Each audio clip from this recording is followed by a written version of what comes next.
Hello all, welcome to Pavi's Cuisines.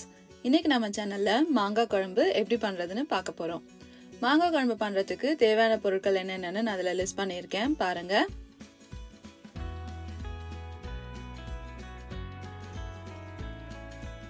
இப்போ ஒரு panல 1 teaspoon மல்லி, 1 டீஸ்பூன் கடலைப்பருப்பு, 1 டீஸ்பூன் உளுத்தம் பருப்பு, 3 ல இருந்து 4 காய்ஞ்ச மிளகாய், 1/4 டீஸ்பூன் வெந்தயம், 1/4 டீஸ்பூன் மிளகு, 1/2 டீஸ்பூன் ஜீரகம், கொஞ்சமா கருவேப்பிலையில சேர்த்து இத நல்லா நம்ம வறுத்துக்கலாம்.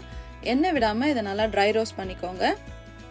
பருப்பு கொஞ்சம் பொன்னிறம் ஆனதும் 1/2 கப் போல துருவின தேங்காவையும் சேர்த்து இத நம்ம நல்லா வறுத்துடலாம். தேங்காய் நல்லா பொன்னிறம் ஆனதும் ஸ்டவ் ஆஃப் பண்ணிட்டு இத கொஞ்ச நேரம் போல சூடாற வச்சிருங்க. இப்போ இத ஒரு மிக்ஸி ஜார்ல மாத்திட்டு கொஞ்சமா தண்ணி சேர்த்து நம்ம இத விழுதா அரைச்சு எடுத்துக்கலாம். இப்போ ஒரு panல ஒரு 10 ல இருந்து 12 போல நல்ல பெரிய சைஸ் மாங்காய் துண்டுகள் சேர்த்து அதுல 1 கப் போல தண்ணி, 1/2 டீஸ்பூன் மஞ்சள்தூள், தேவையான அளவு உப்பு சேர்த்து இது ஒரு 5 நிமிஷம் போல நம்ம நல்லா வேக வச்சிடலாம். ஒரு மூடி போட்டு ஒரு 5 நிமிஷம் வரைக்கும் நல்லா வேக வச்சிருங்க. இப்போ ஒரு 5 நிமிஷம் ஆயிடுச்சு. பாருங்க மாங்காய் எல்லாம் நல்லா வெந்து நல்லா சாஃப்டா வந்திருக்கு. இந்த ஸ்டேஜ்ல நம்ம அரைச்சு வச்சிருக்கிற விழுதியும் இதோட சேர்த்து நல்லா மிக்ஸ் பண்ணிடுங்க. அடுப்பை மீடியம் ஃப்ளேம்ல வச்சுட்டு இது ஒரு 5 ல இருந்து 10 நிமிஷம் வரைக்கும் நம்ம குக் பண்ணிடலாம்.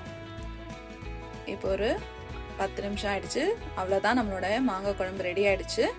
இதை ஒரு பவுல்ல மாத்திட்டு நம்ம இதுக்கு தாளிச்சிடலாம். தாளிக்கிறதுக்கு ஒரு பேன்ல 1 டீஸ்பூன் போல எண்ணெய், 1 டீஸ்பூன் கடுகு நல்லா வெடிச்சதும் கொஞ்சமா கருவேப்பிலையில 1 ல இருந்து 2 காஞ்ச மிளகாய் சேர்த்து நம்ம மாங்காய் குழம்புல சேர்த்துடலாம்.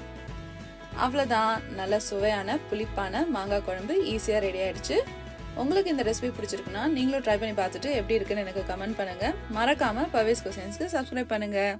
ஈஸியா சமைச்சு நல்ல டேஸ்டா சாப்பிடுங்க.